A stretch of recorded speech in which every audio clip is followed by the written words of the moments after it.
Welcome back. This is Tesla's Stories Part 2. Once upon a time, in New York City, there was a little girl who lived with her mother. She always wore red Nike shoes, so all her friends called her Little Red. Once upon a time, in New York... Hi, I'm Little Red! One day, her mother sent Little Red to help her granny set up her new iPad. Granny lived on the other end of New York, so Little Red would have to take the subway to get to her house. Her mother warned her to the subway and don't talk to any strangers. Little Red jumped on her skateboard and headed off through the rainy fog, listening to her latest Spotify playlist. One day...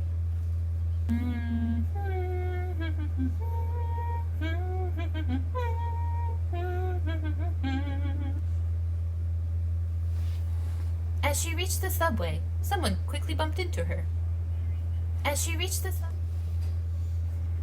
Hello, little one. Do you have any change?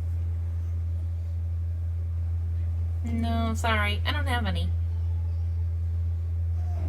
Oh, that's too bad. Where are you going today? I'm headed to my granny's house to help her set up her new iPad. She lives on the other side of New York, in a house with a green door. Just then, the sharp sound of a siren pierced the air.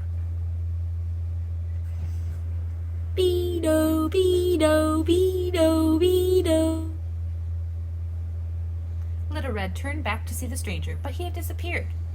Her train had arrived, so she jumped on, just in time for the doors to close.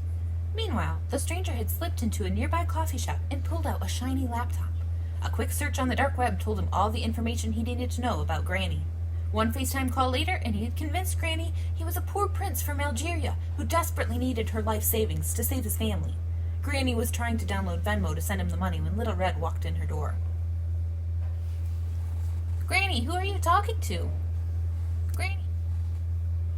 It's this sweet prince from Algeria. His father died when he was 4, and his mother and sister are desperately sick, so he asked me to send him some money to help. It's this... Little Red took the iPad from Granny. Why are your glasses fogged up? Why? She asked the person on the phone. It's rainy and foggy in Algeria today. Isn't Algeria in the desert? It's the rainy season. Why do I hear a subway train in the background if you're in a poor African country? It's just my TV. I'm watching a show. Why do you have a TV if you're poor? Why are you asking all these questions? Just stop already. I just need some money to help save my country from wild boars. I've got nothing to do with all your problems. I give up. He disconnected the call. I guess he really didn't need that money, huh, Granny? Now, let me teach you this new trend on TikTok I found.